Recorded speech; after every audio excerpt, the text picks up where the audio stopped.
Hello बच्चों, एक बार फिर से आप सभी का बहुत बहुत स्वागत है मेरे क्लास में। और आज जो हम आपके लिए लेकर आए हैं उस टॉपिक का नाम है सॉल्वेबिलिटी एंड हेनरी लॉ। बहुत ही खूबसूरत सा और बहुत सा थ्योरेटिकल कंसेप्ट आपको सीखने के लिए मिलेगा। तो आप 1 घंटे के लिए कॉपी और पेन लेकर बैठ जाइए इत्मीनान से। हम कोशिश करेंगे कि आपका कोई डाउट नहीं बचे थ्योरेटिकल पोर्शन को लेकर। चलिए तो आप स्टार्ट करते हैं। आप रेडी हैं पूरी तरह से? चलिए तो यहां पे सबसे पहले हम लोग बात करते हैं सॉल्वेबिलिटी के लिए। सॉल्वेबिलिटी को एस से डिनोट करते हैं। किससे डिनोट करेंगे? एस से। क्या होता है लिख लेंगे, the maximum amount of solute in gram. The maximum amount of solute in gram is dissolved in unit volume of particular solvent to form saturated solution at given temperature and pressure is called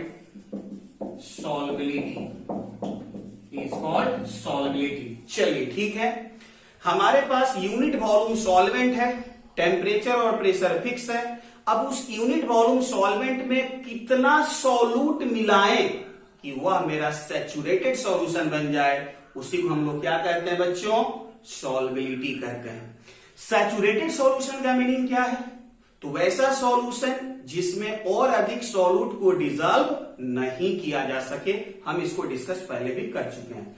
चलिए clear हो गया? Pause करके note कर लेंगे कि what is the meaning of solubility. तो फिर से समझा देते हैं। यूनिट वॉल्यूम कोई सॉल्वेंट है मेरे पास, उसमें कितना सॉलिड मिलाएं, लिक्विड मिलाएं या गैस मिलाएं कि वह सैचुरेटेड सॉल्यूशन बन जाए दिए गए टेम्परेचर और प्रेशर पे। हम इसी का नाम क्या देते हैं बच्चों? सॉल्वेबिलिटी नाम देते हैं। चलो क्लियर हो गया? पॉज करके नोट करो जल्दी से। ठीक है, ये तो हो गया सॉल्वेबिलिटी के बारे में जानकारी। अब आप सोचेंगे कि क्या सभी सॉलिड सभी लिक्विड में डिजॉल्व होते हैं या सभी गैस सभी लिक्विड में डिजॉल्व होते हैं? तो नहीं, ऐसा बात नहीं है। तो अब हम देखने वाले हैं कि कौन से सॉलिड जो है कौन से लिक्विड में डिजॉल्व होंगे, कौन से गैस कौन से लिक्विड में डिजॉल्व होंगे या डिजॉल्व नहीं होंगे, या डिजॉल्व होने का क्या क्या कंडीशन हो सकता है। तो आप हेडिंग लगा लो बच्चों। सबसे पहला हेडिंग लगा लो फैक्टर इफेक्टिंग ऑफ सॉल्वेबिलिटी। सॉल्वेबिलिटी को इफेक्ट करने वाले कौन कौन से कारण हैं, किससे सॉल्वेबिलिटी बढ़ जाएगा और किस वजह से सॉल्वेबिलिटी डिक्रीज कर जाएगा। तो इसमें जो पहला सबसे इंपॉर्टेंट होता है बच्चों, वो होता है nature of solute and solvent. Nature of solute and solvent. सभी सॉल्यूट सभी सॉल्वेंट में डिजॉल्व नहीं होते हैं, ठीक है। कुछ पार्टिकुलर सॉल्यूट कुछ पार्टिकुलर सॉल्वेंट में डिजॉल्व होते हैं। डिजॉल्व होने का मतलब आपस में घुल जाना, ठीक है। डिजॉल्व होने का मतलब आपस में घुल जाना। आपस में कब घुलेगा? जब दोनों का नेचर सेम होगा कि दोनों का नेचर डिफरेंट होगा। तो जब दोनों का नेचर सेम होगा आपस में सॉल्युबल होगा, और यदि दोनों का नेचर डिफरेंट होगा तो आपस में सॉल्युबल नहीं होगा। समझ रहे हो बात ना? सपोज करो जो एक जो बहुत लंबा लंबा फेंकने वाला व्यक्ति है, सुनता है ना, एक बहुत लंबा लंबा फेंकने वाला व्यक्ति है और दूसरा बिल्कुल काम की बात करता है, बिल्कुल टू द पॉइंट बोलता है। क्या दोनों का दोस्ती हो सकता है? नहीं हो सकता है। एक मान लो बहुत पढ़ने वाला बच्चा है, दूसरा बिल्कुल ही नहीं पढ़ने वाला, बहुत शरारती है, क्या दोनों का दोस्ती हो सकता है? नहीं हो सकता। बहुत पढ़ने वाला है तो पढ़ने वाला की तरफ जाएगा, बिल्कुल जो नहीं पढ़ने वाला दिन भर हंसी मजाक इधर उधर फालतू बातें करता है तो उसके तरफ जाएगा। कहने का मतलब ये है कि इसको एक लाइन में अगर हम डिफाइन करें तो हम इसको कहते हैं likes dissolve in likes. Likes dissolve in likes का मतलब क्या हुआ कि एक दूसरे में सॉल्युबल होने के लिए, एक दूसरे में डिजॉल्व होने के लिए सॉल्यूट और सॉल्वेंट दोनों का नेचर सेम होना चाहिए। सेम होने का मतलब यह हुआ कि polar dissolve polar dissolve in polar and non-polar dissolve in non-polar। ठीक है, यानी कि अगर सॉल्यूट पोलर है तो सॉल्वेंट भी पोलर होना चाहिए तो डिजल्व होगा। अगर सॉल्यूट नॉन पोलर है तो सॉल्वेंट भी नॉन पोलर होना चाहिए तो डिजल्व होगा। अगर सॉल्यूट पोलर और सॉल्वेंट नॉन पोलर तो डिजल्व नहीं होगा, क्योंकि आप इस लाइन को ध्यान से देखो, लाइक्स डिजल्व इन लाइक्स, समान समान में खुलता है, यानी दोनों का प्रॉपर्टीज क्या होना चाहिए, सेम, नेचर सेम होना चाहिए। Solute polar solvent polar soluble है, solute non polar solvent non polar soluble है, लेकिन दोनों में से कोई एक पोलर और दूसरा नॉन पोलर तो इनसॉल्युबल होगा। क्लियर हो गया? नोट करेंगे जल्दी से पॉज करके। चलिए, हो गया, आपने नोट कर लिया। चलिएगा समझिएगा, अब जरा एग्जांपल लेते हैं हम लोग। सपोज कीजिए कि हमारे पास यहाँ पे NaCl है। क्या है? NaCl। अब इस NaCl को हम मिलाते हैं वाटर के अंदर। किसके अंदर मिलाते हैं बच्चों? वाटर के अंदर। यदि तुम NaCl को वाटर में डिजोल्व करेगा तो बोलो ये घुलेगा कि नहीं घुलेगा, सॉल्युबल होगा कि नहीं? तो होगा, बिल्कुल होगा। लेकिन यही NaCl को ध्यान से समझिएगा जरा, यही NaCl को अगर हम CCl में डिजोल्व करें तो ये सॉल्युबल नहीं होगा। क्यों नहीं होगा जरा समझो। NaCl पोलर है बच्चों, ये क्या है? पोलर है, और ये भी क्या है? पोलर। तो पोलर पोलर में डिजोल्व हुआ, लेकिन NaCl तो पोलर है एक बार फिर से, लेकिन जो CCl4 है वो पोलर नहीं, नॉन पोलर है। क्या है ये? Non polar. क्या है ये? Non polar. तो पोलर पोलर में घुल गया, लेकिन पोलर नॉन पोलर में नहीं घुला। चलो, क्लियर हो गया कंसेप्ट। अब बहुत सारे के दिमाग में ये कंफ्यूजन होगा कि हम किसको पोलर कहेंगे और हम किसको नॉन पोलर कहेंगे। तो फॉर काइंड इंफॉर्मेशन हम आपको याद करा दें, 11th चैप्टर में आप चले जाइएगा और केमिकल बॉन्डिंग में आपको हमने पढ़ा रखा है डाइपोल मोमेंट।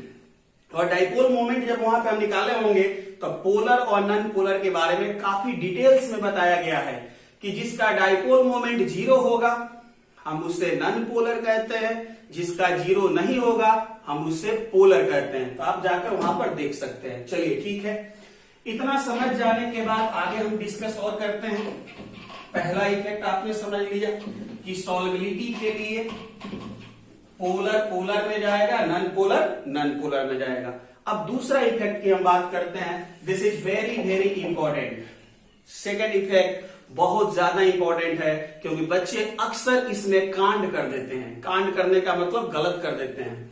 और वो सेकेंड इफेक्ट है मेरा effect of temperature. Effect of temperature, जरा समझिएगा इसको, इफेक्ट ऑफ टेम्परेचर के बारे में। जब भी हम किसी स्टूडेंट से पूछते हैं कि बताओ टेम्परेचर को बढ़ाएं तो सॉल्युबिलिटी बढ़ेगा कि घटेगा, तो झट से केवल एक ही जवाब देता है कि सर बढ़ जाएगा। लेकिन ये बात बेटा पूरा सही नहीं है। जरा समझाते हैं तुमको इस तरह से। सपोज करो कि एक आदमी उल्टी कर रहा है, उल्टियां कर रहा है, ठीक है, और उसको तुम जबरदस्ती 2 रोटी खिलाएगा, क्या वो तुम्हारे तरफ आएगा? क्या तुम्हारा दोस्ती होगा कि दुश्मनी में बदल जाएगा? तो आंसर है दुश्मनी में बदल जाएगा। दोनों साथ साथ नहीं हो सकता है, क्योंकि वो तो उल्टी कर रहा है, जबरदस्ती तुम 2 रोटी खिलाने चला गया, मतलब वो तुमको पसंद नहीं करेगा। ठीक इसके उल्टा, एक व्यक्ति बहुत भूखा है, उसको 4 रोटी खाने का जरूरत है, लेकिन एक ही रोटी मिला है, तुम 2 रोटी देगा तो वो तुमको पसंद करेगा। और पसंद करेगा मतलब तुम उसके तरफ जाएगा, यानी तुमसे वो घुल मिल जाएगा।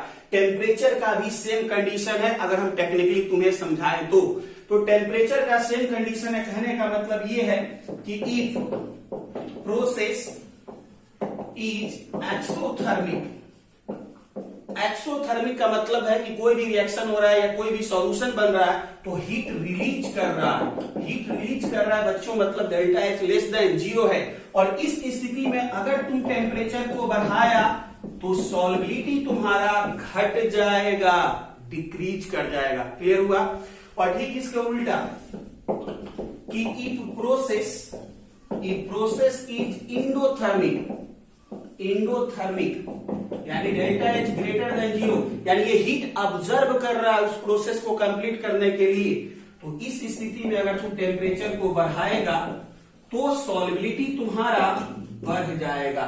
यानी ओवरऑल कंसेप्ट क्लियर हो चुका है कि दो घटना है। अगर सिस्टम हीट रिलीज कर रहा है तो टेम्परेचर बढ़ाना नहीं है, टेम्परेचर बढ़ा दिए तो सॉल्युबिलिटी कम हो जाएगा। लेकिन सिस्टम अगर हीट को ऑब्जर्व कर रहा है तो वहां टेम्परेचर बढ़ाएंगे तो सॉल्युबिलिटी बढ़ जाएगा। चलो क्लियर हो गया, पॉज करके नोट करेंगे जल्दी से। चलिए हो गया। अब समझिएगा एक दूसरा और कंसेप्ट आता है जिसको हम लोग कहते हैं lattice energy and hydration energy. तो पहले हम लैटिस एनर्जी को समझाते हैं, फिर आपको हाइड्रेशन एनर्जी को समझाते हैं और फिर आपको ये समझाएंगे कि इस दोनों का क्या इफेक्ट होगा सॉल्युबिलिटी के ऊपर। लेकिन ध्यान देना बच्चों, किसका सॉल्युबिलिटी? सॉलिड का लिक्विड में सॉल्युबिलिटी। क्लियर हो गया बात? चलिए स्टार्ट करते हैं। तो सबसे पहले हम लोग बात करते हैं लैटिस एनर्जी का।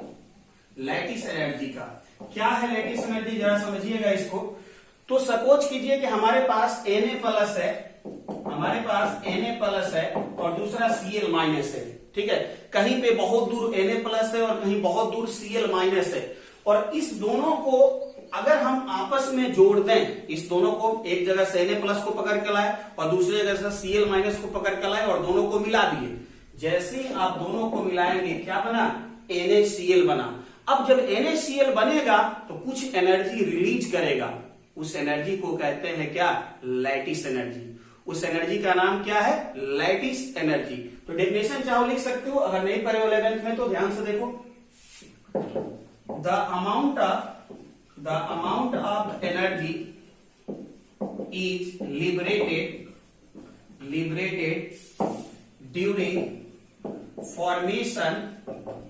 formation of 1 mole of ionic crystal की जगह पर सॉलिड भी लिख सकते हो, formation of ionic crystal from their constituent. Constituent कहने का मतलब cation and anion. Is called lattice energy. चलो ठीक है। तो किसी भी एक मोल आयनिक सॉलिड को अगर बनाना है, उसके केटायन और एनायन को मिलाकर, तो जो एनर्जी रिलीज करेगा उस एनर्जी का नाम क्या होता है? लैटिस एनर्जी होता है। क्लियर है? जैसे कि हमने यहाँ पे समझाया कि कहीं पे Na प्लस पड़ा हुआ था, कहीं पे Cl माइनस पड़ा हुआ था। अब उस दोनों को लाकर आपने आपस में जोड़ दिया तो NaCl एक आयोनिक क्रिस्टल बनकर तैयार हुआ। लेकिन जब ये बना तो कुछ एनर्जी रिलीज किया, उस एनर्जी का नाम क्या है? लैटिस एनर्जी है। स्टैंडर्ड टर्म में डिफाइन किया गया तो कहा गया कि एक मोल आयोनिक सॉलिड बनाएंगे, इनके केटायन और एनायन से जो एनर्जी रिलीज होगा उस एनर्जी का नाम क्या है? लैटिस एनर्जी है। आई होप आप नोट कर चुके होंगे। चलिए ठीक है, तो ये आपने नोट कर लिया कि what is the lattice energy.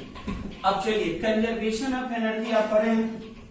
ना एनर्जी का लॉस होता है, ना एनर्जी कहीं पे बर्बाद होता है, एनर्जी कंजर्व होता है हमेशा। अब इसी कंसेप्ट पे हम लोग यहाँ पे बात करते हैं। चलिए सपोज कीजिए कि ये Na प्लस था और Cl माइनस था, ये दोनों मिलकर बनाया NaCl। जब ये NaCl बना तो यहां पर x जूल एनर्जी रिलीज किया। कितना एनर्जी रिलीज किया? x जूल एनर्जी रिलीज किया।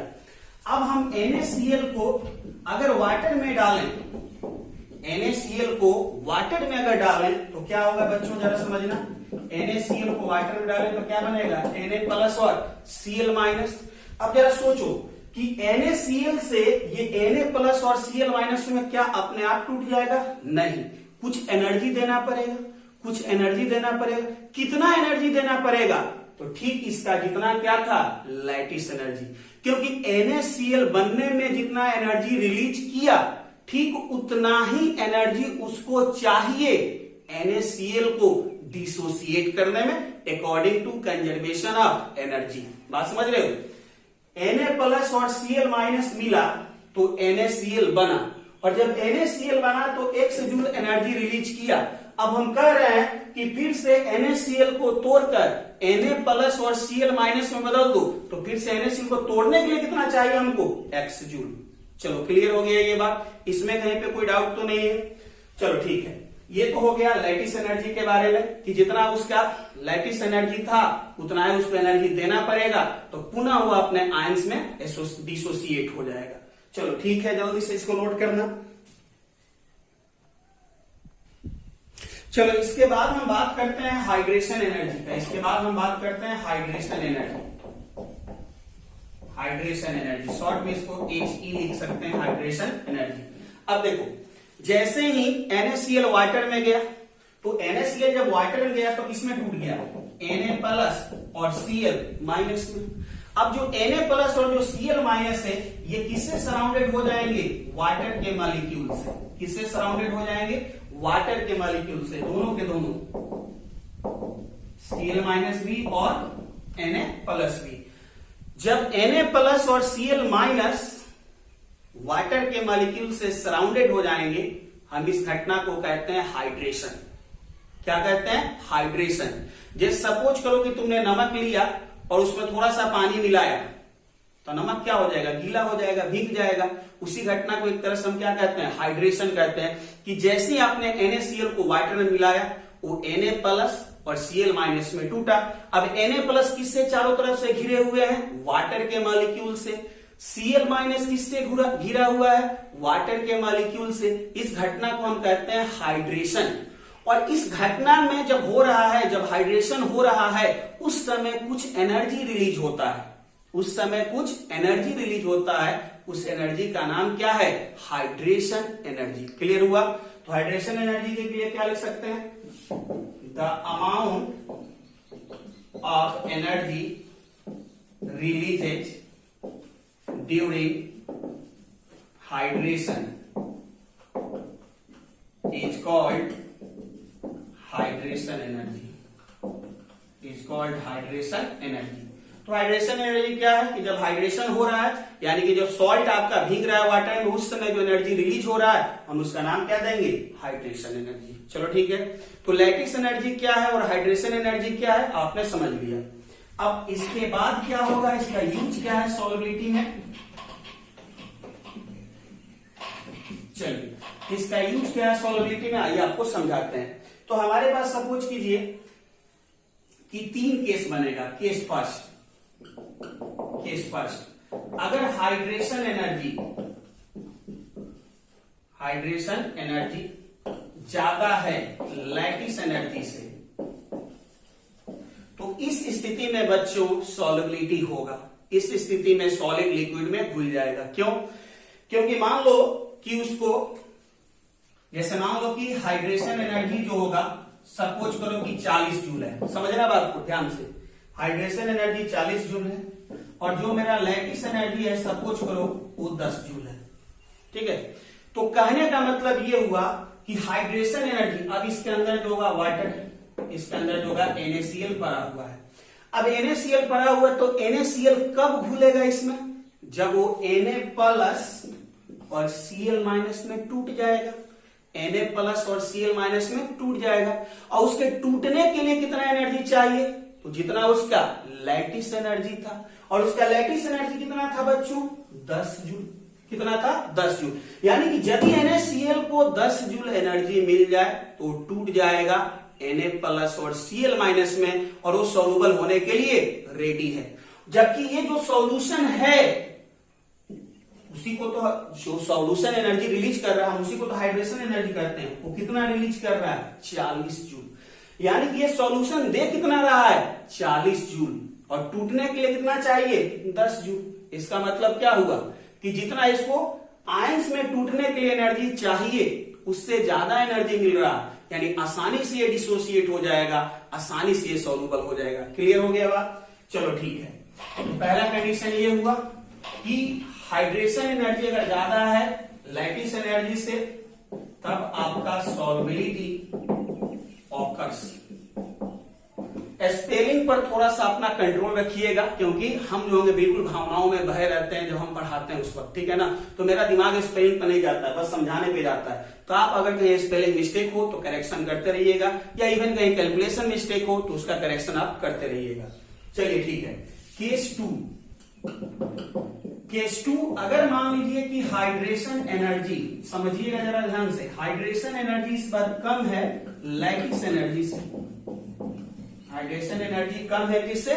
लैटिस एनर्जी से। क्या इस बार सॉलिड सॉल्युबल होगा लिक्विड में? तो नहीं होगा। जरा समझिएगा कैसे। तो सपोज कीजिए कि हमारे पास लैटिस एनर्जी जो होगा है 30 जूल। लैटिस एनर्जी कितना है? 30 जूल।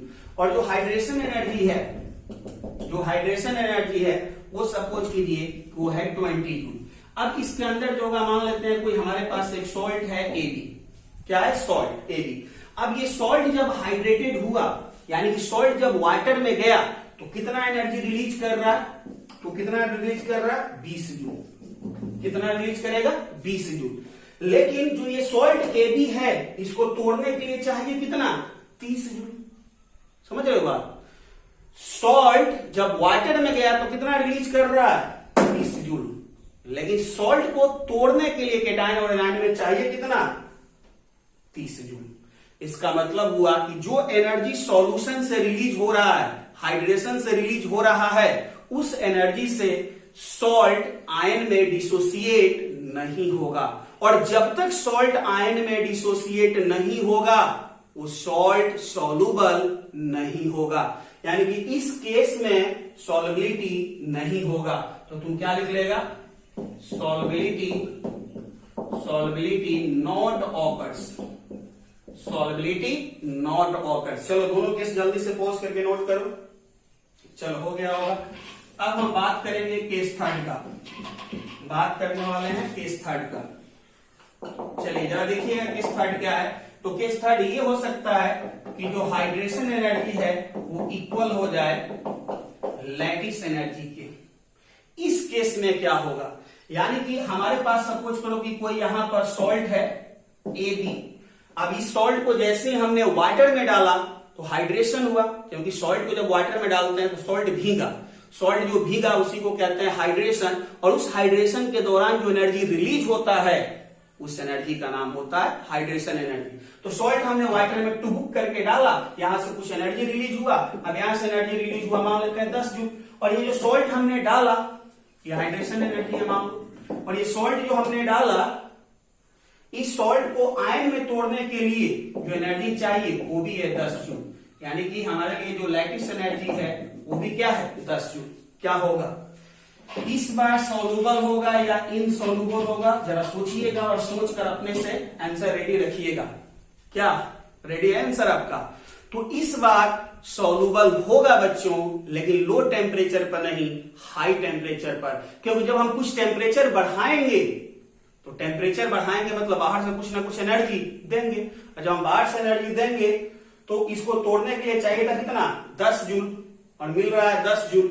ठीक है, तो टूट तो जरूर जाएगा लेकिन सॉल्युबल नहीं हो पाएगा। तो थोड़ा सा और जो है एनर्जी बढ़ाना पड़ेगा। तो इस केस में हम लिख सकते हैं at low temperature it will form precipitate, but at high temperature it will soluble। जैसे अगर हम तुमसे बात करें तो चौक देखा है, चौक खल्ली, ब्लैक बोर्ड पे लिखने वाला व्हाइट वाला खल्ली। तो खल्ली जो होता है वो क्या होता है? Calcium carbonate CaCO3। अब इस CaCO3 को अगर तुम वाटर में डालो और डालकर अगर 1 घंटे बाद देखो तो क्या जो खल्ली जो होगा, जो चौक जो होगा, वाटर में पूरी तरह से सॉल्युबल होगा? नहीं होगा। रूम टेम्परेचर को सॉल्युबल नहीं होगा। ठीक है, अगर तुम ध्यान से देखेगा तो खली जो होगा वो पाउडर बनकर कहां बैठ चुका होगा? किसी बर्तन के बॉटम पर बैठ चुका होगा, यानी प्रेसिपिटेट बना लिया है। लेकिन अगर उसी को क्या कर दें? हीट कर दें तो तुम देखेगा तो पूरा का पूरा सॉल्यूशन में क्या हो चुका है? घुल चुका है। तो फाइनली ये 3 कंसेप्ट हमारे लिए हाइड्रेशन एनर्जी और लैटिस एनर्जी से, कि अगर हाइड्रेशन एनर्जी ज्यादा है लैटिस एनर्जी से सॉल्युबल होगा, अगर हाइड्रेशन एनर्जी कम है लैटिस एनर्जी से इनसॉल्युबल होगा, अगर दोनों इक्वल है तो लो टेम्परेचर पर प्रेसिपिटेट बनाएगा लेकिन हाई टेम्परेचर पे सॉल्युबल होगा। आई होप आप क्लियर समझ चुके होंगे। चलिएगा एक और इफेक्ट बच गया है जिसके बारे में हम लोग डिस्कस कर लें, और इस इफेक्ट का नाम है प्रेशर। चलिए तो नेक्स्ट हमारे पास पॉइंट है effect of pressure. Effect of pressure. अब जरा समझिएगा इसको ठीक से। सपोज करो कि ये मेरे पास क्या है, सॉलिड है कि लिक्विड है, तो सॉलिड है। अगर हम इसको कंप्रेस करें, क्या ये कंप्रेस हो रहा है? और फोर्स लगाओ, तुम्हारे हाथ में पेन होगा, उसको कंप्रेस करके देखना, और कंप्रेस करो, ये कंप्रेस नहीं होगा। यानी हम ये समझा रहे हैं कि सॉलिड के ऊपर प्रेशर का इफेक्ट नहीं होता है, यानी कि सॉलिड का सॉल्युबिलिटी प्रेशर से इफेक्टेड नहीं होगा। तो फर्स्ट पॉइंट आप लिख सकते हैं कि pressure do not effect the solubility of solid, ठीक है, solubility of solid in liquid। चलिए बहुत बढ़िया। तो सॉलिड के ऊपर प्रेशर का कोई इफेक्ट नहीं होता है, सॉलिड ऑलरेडी बहुत ज्यादा कंप्रेस्ड रहता है, तो आप उसमें प्रेशर अप्लाई करेंगे तो उसका सॉल्युबिलिटी बढ़ने वाला नहीं है। चलिए नंबर 2 पॉइंट। अच्छा, सॉलिड को तो कंप्रेस नहीं कर सकते हैं, क्या लिक्विड को कंप्रेस कर सकते हैं? जैसे सपोज करो कि तुम्हारे पास 1 बकेट जो होगा वाटर है, एक बाल्टी पानी है पूरा भरकर लबालब। अब हम कहें कि उस पानी को कंप्रेस करो, तो हाथ डालेगा, हाथ नीचे जाएगा, तो क्या पानी कंप्रेस हो रहा है? बिल्कुल नहीं, पानी कंप्रेस नहीं होगा। जितना तुम्हारा हाथ वॉल्यूम ऑक्यूपाई करेगा उतना पानी बाल्टी से क्या हो जाएगा, बाहर हो जाएगा, या उतना पानी कहां आ जाएगा, ऊपर आ जाएगा। तो सॉलिड और लिक्विड के ऊपर प्रेशर का इफेक्ट नहीं होता है। इसका मतलब सॉलिड या लिक्विड को अगर हम मिलाते हैं लिक्विड में, तो वहां पर प्रेशर का कोई इफेक्ट नहीं होगा। यहां से लिख सकते हैं also pressure do not effect the solubility of liquid. तो ओवरऑल कहानी ये है बच्चों कि प्रेशर का कोई भी इफेक्ट नहीं होगा सॉलिड या लिक्विड के सॉल्युबिलिटी के ऊपर। चलो नंबर 3 पॉइंट बहुत ही ज्यादा इंपॉर्टेंट है, कहानी यहीं से मेन शुरू होने वाला है। इसके पहले जो हम लोग पढ़े वो तो सिर्फ एक टेलर था, ठीक है। असली कहानी का मजा अब आएगा, कहानी अब यहां से स्टार्ट होने वाला है। क्या गैस के ऊपर भी प्रेशर का कोई इफेक्ट नहीं होगा? क्या गैस को हम कंप्रेस कर सकते हैं या नहीं कर सकते हैं? तो बिल्कुल बच्चों, हम गैस को कंप्रेस कर सकते हैं। फॉर एग्जाम्पल सपोज करो कि इस अंदर जो होगा ये बड़ा सा एक सिलेंडर है, और इसके अंदर जो होगा 2 kg गैस है, कोई मान लेते हैं 2 kg गैस, मान लो एलपीजी गैस है एक बड़ा वाला सिलेंडर के अंदर। तो ये गैस जो होगा इस पूरे सिलेंडर में फैला हुआ है, क्योंकि गैस को जितना वॉल्यूम मिलेगा उस पूरे वॉल्यूम को ऑक्यूपाई कर लेता है। लेकिन अब हम इस 2 kg गैस को अब चाहे इस छोटे से सिलेंडर में रखने के लिए तो भी इसमें रह जाएगा। लेकिन क्या हुआ, पहले गैस इतना दूर में फैला था, अब गैस इतना दूर में हो गया, यानी कि आप गैस को कंप्रेस कर दिए। तो कहने का मीनिंग ये है कि गैस को कंप्रेस किया जा सकता है, और गैस को अगर हम कंप्रेस कर सकते हैं इसका मीनिंग ये हुआ कि प्रेशर का इफेक्ट होगा सॉल्युबिलिटी ऑफ गैस के ऊपर। क्लियर हुआ? तो यहां से जो पूरा मेरा 30-40 मिनट का लेक्चर होगा वो सिर्फ और सिर्फ डिपेंड होगा solubility of gas in liquid, और इफेक्ट का नाम क्या होगा, प्रेशर होगा। चलिए तो आप तैयार हो जाइए इसके लिए अच्छे से। चलिए तो यहां पे जो 3rd पॉइंट है, pressure affected the solubility of gas into liquid। चलिए प्रेशर का इफेक्ट होगा गैस के सॉल्युबिलिटी के ऊपर लिक्विड में, ठीक है, फर्स्ट पॉइंट। सेकंड पॉइंट क्या होगा, तो सेकंड पॉइंट ये होगा कि when pressure is increased, then solubility of gas into liquid will be increases। चलिए इंक्रीजेज डिक्रीजेज ये सब का स्पेलिंग अपना देखते रहना। फिलहाल हमने कहा कि अगर आपने प्रेशर को बढ़ाया तो गैस का सॉल्युबिलिटी लिक्विड में बढ़ेगा। अब जरा समझिएगा इस बात को जरा ध्यान से। सपोज कीजिए कि हमारे अंदर एक सिलेंडर है, ये अब जो होगा ये पिस्टन है, अब इसके अंदर नीचे लिक्विड हमने रखा, क्या रखा बच्चों? लिक्विड रखा। और ये सपोज करो कि गैस के मॉलिक्यूल्स, किसके मॉलिक्यूल्स है? गैस के। फिर अब हम थोड़ा दूसरा सिचुएशन लेते हैं, सेम ही सिलेंडर है लेकिन पिस्टन जो होगा अब थोड़ा नीचे आ चुका है,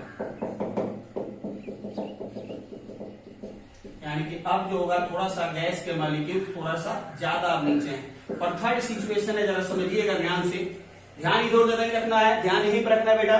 चलो तीसरा सिचुएशन मान लो कि ये है और पिस्टन इस बार यहां आ चुका है।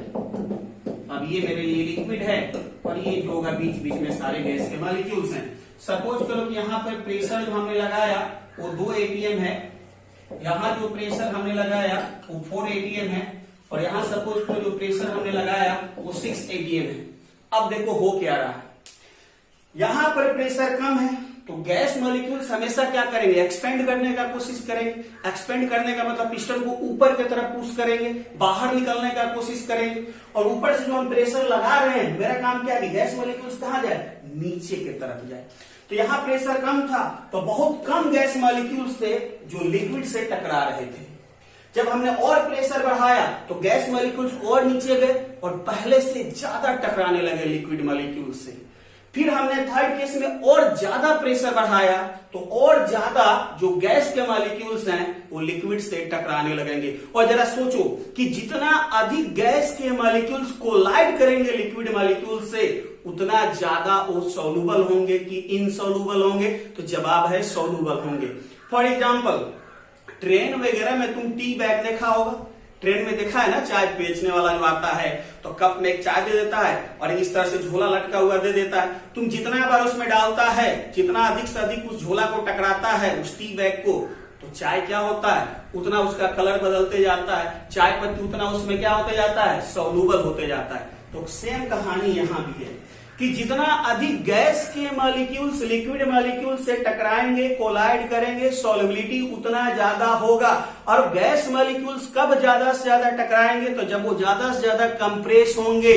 क्लियर हो गया बात? यानी कंप्रेस होंगे यानी कि प्रेशर बढ़ा तो सॉल्युबिलिटी बढ़ गया गैस मॉलिक्यूल्स का लिक्विड में। नोट करेंगे इस बात को। चलिए नोट हो गया होगा तो फाइनली यहां से हम कह सकते हैं it means that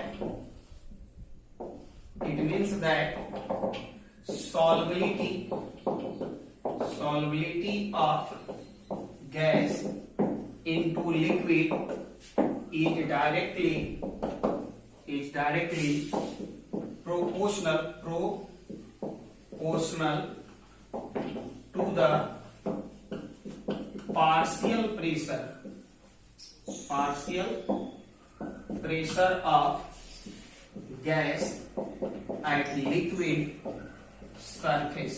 Partial pressure of gas at liquid surface at given temperature. चलो ठीक है, यानी कि पार्शियल प्रेशर ऑफ गैस हम क्यों कह रहे हैं तो जरा समझो कि सपोज करो कि हमारे पास वाटर है और एटमॉस्फेयर से कोई गैस आ रहा है, एटमॉस्फेयर से गैस आ रहा है वाटर में घुलने के लिए। तब इस वाटर सरफेस पर हमने क्या कहा था कि वाटर के सरफेस पे जितना कोलाइड करेगा गैस का मॉलिक्यूल सॉल्युबिलिटी उतना अधिक होगा।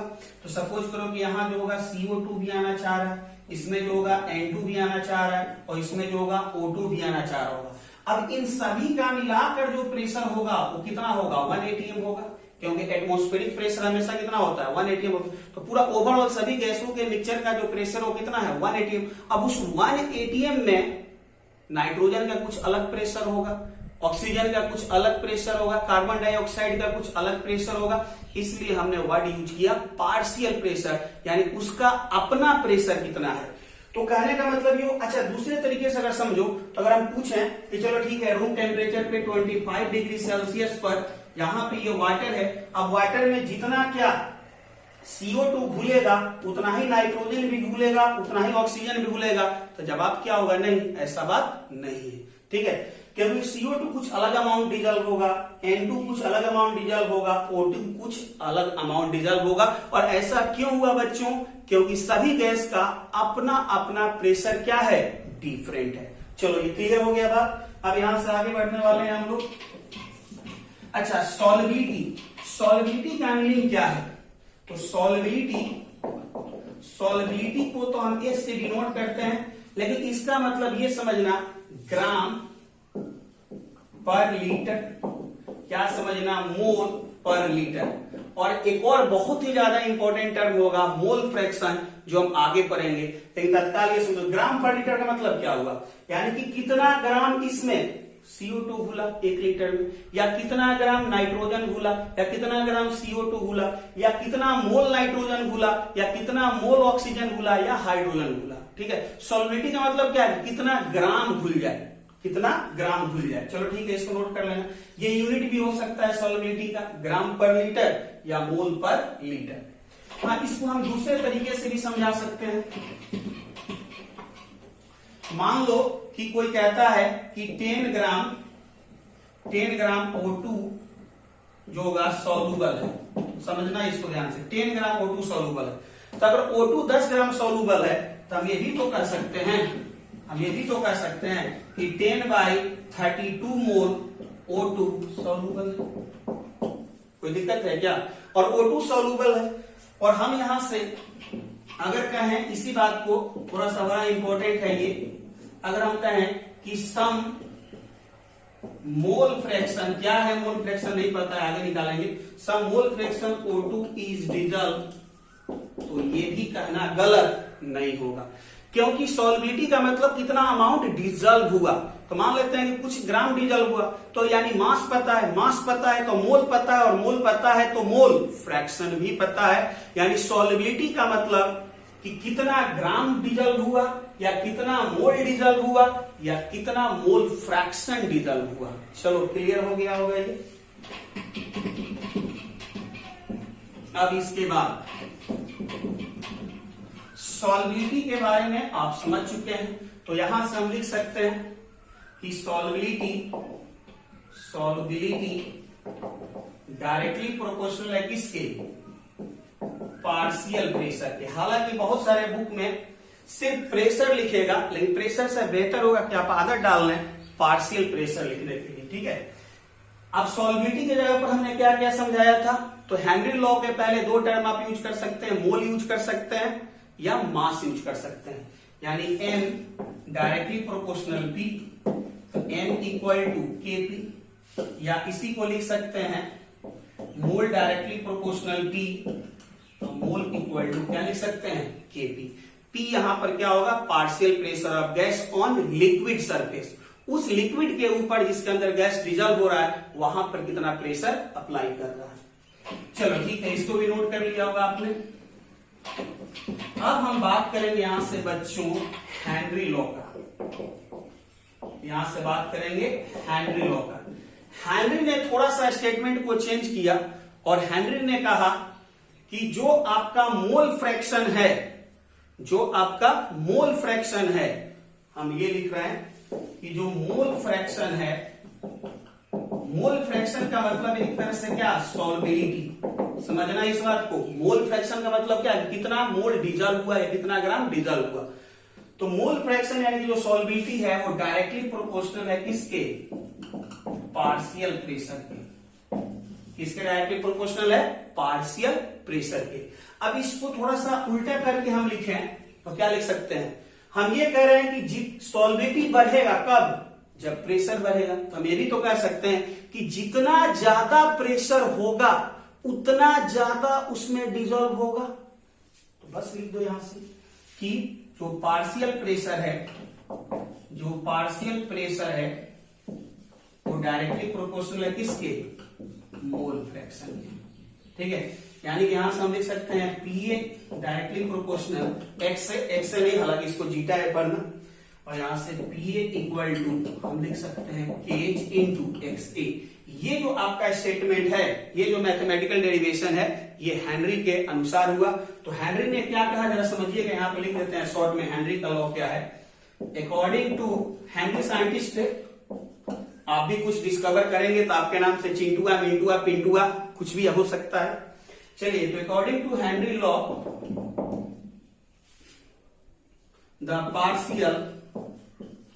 the partial vapor pressure of gas at liquid surface is directly is directly proportional TI proportional to the mole fraction of gas, ठीक है, at given temperature। तो हम इसी को कहते हैं हेनरी लॉ बेसिकली, ठीक है, कि हेनरी ने आपको समझाया कि जो पार्शियल वेपर प्रेशर है लिक्विड के सरफेस के ऊपर, वो डायरेक्टली प्रोपोर्शनल है मोल फ्रैक्शन के, यानी कि सॉल्युबिलिटी के, ठीक है। चलिए पॉज करके नोट करेंगे जल्दी से इसको फटाफट। चलो हो गया। अब देखो ओवरऑल देखो भाई, हेनरी ने कोई विशेष बात नहीं बताया, ठीक है ना, कोई बहुत बड़ा जो होगा तीर मारकर नहीं चलेगा हेनरी। जैसे देखो समझते हैं, तुम खुद देखा था कि जब तुम प्रेशर बढ़ाया था तो ज्यादा मास डिजॉल्व हो रहा था, ज्यादा मोल डिजॉल्व हो रहा था, ज्यादा मॉलिक्यूल्स डिजॉल्व हो रहा था। तो तुम क्या देखा था कि जो हमारा सॉल्युबिलिटी है वो डायरेक्टली प्रोपोर्शनल है किसके, प्रेशर के। अब सॉल्युबिलिटी कहने का मतलब किसके टर्म में हो सकता है, इन टर्म्स ऑफ मास या मोल फ्रैक्शन। बात समझ रहे हो? सॉल्युबिलिटी का मतलब क्या हुआ कि कितना मास उसका डिजॉल्व हुआ, या कितना मोल डिजॉल्व हुआ, कितना उसका मोल फ्रैक्शन डिजॉल्व हुआ, बस ये बात हम जानते थे पहले से। तो अब हेनरी ने थोड़ा सा ये कह दिया कि जो मोल फ्रैक्शन है, यानी कि जो सॉल्युबिलिटी है, वो प्रेशर के डायरेक्टली प्रोपोर्शनल होगा। लेकिन अब इसको थोड़ा उल्टा करके देखा कि प्रेशर जब बढ़ाएंगे तो सॉल्युबिलिटी बढ़ेगा। तो कह दिया कि प्रेशर जो बढ़ा तो सॉल्युबिलिटी, यानी कि प्रेशर जो होगा लिक्विड सरफेस पे वो डायरेक्टली प्रोपोर्शनल है किसके, मोल फ्रैक्शन के। अब यहां से प्रेशर प्रोपोर्शनल का साइन हटाया, कांस्टेंट टर्म आया KH। तो KH इक्वल टू को हम लोग कहते हैं हेनरी कांस्टेंट। चलो तो ये सब चीज चाहो तो फिर से नोट कर सकते हो एक तरह से, और समझ गया तो ठीक है, नोट करने की जरूरत नहीं है। अब इसके बाद हम थोड़ा सा और आगे बढ़ाते हैं डिस्कशन को। तो फाइनली जो होगा पार्शियल प्रेशर आया KH इंटू एक्स के। P यहां पे पार्शियल प्रेशर ऑफ गैस है, लिखना चाहो तो लिख लो। P क्या है, partial pressure of gas at liquid surface. चलो ठीक है। KH को यहां पर क्या कहते हैं, हेनरी कांस्टेंट, और ये X जिसको हालांकि एक्चुअल में पढ़ते हैं जीटा, ये हमारे लिए है मोल फ्रैक्शन ऑफ गैस। चलो इतना समझ में आ चुका होगा। अब हम थोड़ा बात करते हैं यूनिट ऑफ KH। चलो पॉज करके नोट करो, यूनिट ऑफ KH क्या होगा, जल्दी से देखो। KH निकालना है तो P बाई क्या होगा, मोल फ्रैक्शन, तो प्रेशर बाई क्या है, X। अब जरा ध्यान से देखो, मोल फ्रैक्शन क्या होता है, यूनिट लेस होता है, इसलिए हम उसके जगह पर कितना लिखते हैं 1, क्योंकि मोल फ्रैक्शन क्या है, मोल बाई मोल का रेशियो। तो कट कर कितना मिलता है 1। यहां से यूनिट ऑफ KH क्या हो जाएगा, यूनिट ऑफ P, यानी कि जितने भी हमारे प्रेशर के यूनिट होंगे वो सारे के सारे KH के यानी हेनरी कांस्टेंट के यूनिट हो सकते हैं। और प्रेशर का कुछ कॉमन यूनिट क्या क्या हो सकता है, ATM हो सकता है, बार हो सकता है, mmHg हो सकता है, और भी बहुत सारा प्रेशर का यूनिट है। चलो ठीक है, इतना समझ में आ चुका होगा।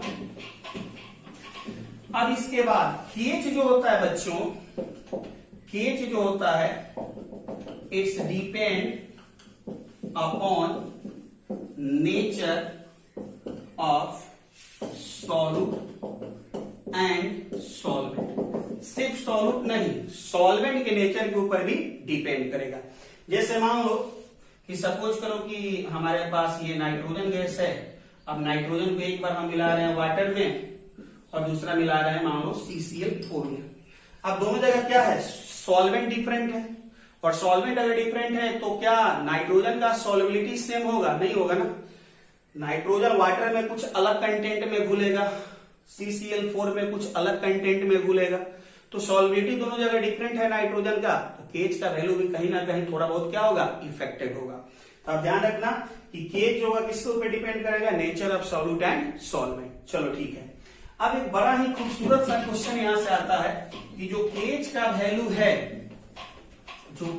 वैल्यू है वो किस तरह से इफेक्टेड होगा। आओ जरा समझाते हैं। तो अगर हम KH को देखें तो सॉल्युबिलिटी बढ़ेगा कि घटेगा, तो KH अगर यहां से लिखें तो KH इक्वल टू क्या है, P अपॉन X। अब यहां से देखो X क्या है, तो X सॉल्युबिलिटी है, क्योंकि हमने कहा था ना सॉल्युबिलिटी की जगह पर हम क्या यूज करेंगे, मोल फ्रैक्शन, मास नहीं तो मोल। तो एक्चुअल में ये क्या है, सॉल्युबिलिटी। अब देखो KH और मोल फ्रैक्शन में क्या रिलेशन है, इनवर्सली। तो KH जो है वो इनवर्सली प्रोपोर्शनल है किसके, मोल फ्रैक्शन के। मोल फ्रैक्शन को हम इसको क्या कर सकते हैं, मोल फ्रैक्शन को हम यहां पर, मोल फ्रैक्शन जो होगा ये मोल फ्रैक्शन है एक्चुअल में, बट यूज एज सॉल्युबिलिटी। ठीक है, सॉल्युबिलिटी की जगह पर मोल फ्रैक्शन, मास या मोल यूज हो सकता है। तो देखो KH और मोल फ्रैक्शन, KH और सॉल्युबिलिटी में क्या रिलेशन है, डायरेक्टली है कि इनवर्सली है, तो इनवर्सली है। यानी कि अगर तुम KH बढ़ाएगा तो सॉल्युबिलिटी घटेगा, और KH घटाएगा तो सॉल्युबिलिटी बढ़ेगा। यानी फाइनली यहां से तुम लिख सकता है कि KH इनवर्सली प्रोपोर्शनल क्या है, सॉल्युबिलिटी। यहां से बहुत सारे क्वेश्चन आपको मिल जाएंगे ऑब्जेक्टिव बनाने के लिए, कि मान लीजिए 4 गैस है, चारों का KH का वैल्यू दे रखा है, और आपसे पूछेगा कि इनमें से किसका सॉल्युबिलिटी ज्यादा होगा और किसका सॉल्युबिलिटी कम होगा। फॉर एग्जाम्पल मान लीजिए कि हमारे पास 4 गैस है, A, B, C और D। ठीक है, अब इन सब का हम KH का वैल्यू आपको दे दिए। तो यहां पे सपोज कीजिए कि ये जो होगा 100 है, ये 75 है, ये जो होगा 80 है, और ये जो होगा मान लेते हैं ये 105 है। ये सब मान लो ATM में है, क्योंकि KH का यूनिट क्या होगा, जो प्रेशर का यूनिट होगा। तो मान लीजिए प्रेशर का यूनिट ATM में है, तो KH का यूनिट क्या है, ATM में। अगर हम पूछे कि इनमें से सबसे हाई सोल्यूबल कौन होगा, इनमें से हाई सोल्यूबल कौन होगा, तो आपका जवाब होगा B is the highest soluble. ठीक है, for particular solvent, for particular temperature. क्यों ऐसा, क्योंकि B के लिए जो KH का वैल्यू है वो सबसे क्या है, छोटा है, और KH जितना मिनिमम होगा सॉल्युबिलिटी उतना मैक्सिमम होगा। आप पॉज करें, नोट करेंगे इसको। चलिए KH को लेकर कुछ और भी टर्म है, जरा नोट करके लिख लीजिएगा पॉइंट, कि जो KH होता है वो डायरेक्टली प्रोपोर्शनल होता है टेम्परेचर के। एक्सपेरिमेंटली ये देखा गया है कि जो मेरा KH होता है वो डायरेक्टली प्रोपोर्शनल होता है किसके, टेम्परेचर के। अब टेम्परेचर के डायरेक्टली प्रोपोर्शनल होता है, इसका मतलब क्या होगा कि अगर आप टेम्परेचर को इंक्रीज करेंगे तो KH आपका क्या होगा, इंक्रीज करेगा, और अगर KH इंक्रीज करेगा तो सॉल्युबिलिटी डिक्रीज करेगा। इस पॉइंट को जरूर आप नोट कर लेंगे, समझ गए बात। टेम्परेचर आपने बढ़ाया, KH बढ़ा, और KH अगर बढ़ गया तो सॉल्युबिलिटी डिक्रीज कर जाएगा, because inversely proportional KH with solubility. चलिए नोट हो गया होगा। अब इसके बाद चलिए आपको एक ग्राफ सिखाते हैं।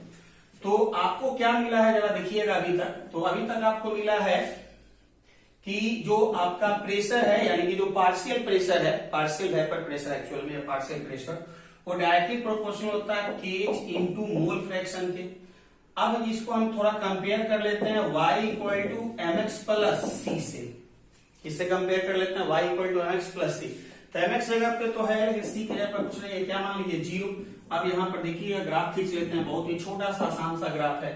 y की जगह पर क्या है, p है, प्रेशर है इधर, पार्शियल प्रेशर जो लिक्विड सरफेस के ऊपर लग रहा है, और इधर हमारे लिए क्या है, मोल फ्रैक्शन है। क्या है, मोल फ्रैक्शन। अब देखो C का वैल्यू क्या है बच्चों, 0 है, और याद है स्ट्रेट लाइन इक्वेशन में अगर C का वैल्यू 0 है तो ग्राफ कहां से पास करता है, ओरिजिन से बिल्कुल सीधे जाएगा, तो ये यहां से पास कर जाएगा। अब ये जो होता है ये tan थीटा, ये tan थीटा मेरे लिए क्या होता है, स्लोप, और स्लोप यहां पर क्या है, P बाय मोल फ्रैक्शन, यानी कि प्रेशर बाय मोल फ्रैक्शन। चलिए इस ग्राफ को भी आप नोट कर सकते हैं, देख लीजिए। चलिए हो गया होगा। चलिए इतना नोट करने के बाद आपको बचपन की कहानी याद है, मछली जल की रानी है, जीवन उसका पानी है, या दूसरा एक याद है, ठंडे ठंडे पानी से नहाना चाहिए। गाना है या ना है, फिर भी गाना चाहिए। ऐसा तो मैं तो बहुत ही बैड सिंगर हूं, इसलिए मैं गाता नहीं हूं, क्योंकि बहुत सारे बच्चे जो होंगे कमेंट में गा जो होगा वो कर रहे हैं कि सर जो होगा थोड़ा सा जोक्स मारा कीजिए या गाना गाया कीजिए। तो ये मेरे लिए जो होगा बड़ा अनकंफर्टेबल जोन है बच्चों, इसलिए प्लीज मेरे भावनाओं को समझा करो। मैं पढ़ा सकता हूँ अच्छे से, ये सब मेरे लिए बड़ा मुश्किल चीज है, ठीक है। तो चलो हम देखते हैं इसके लिए आगे। हाँ, मछली जल गिरानी है और ठंडे ठंडे पानी से नहाना चाहिए, इस बारे में हम आपको समझाए हैं।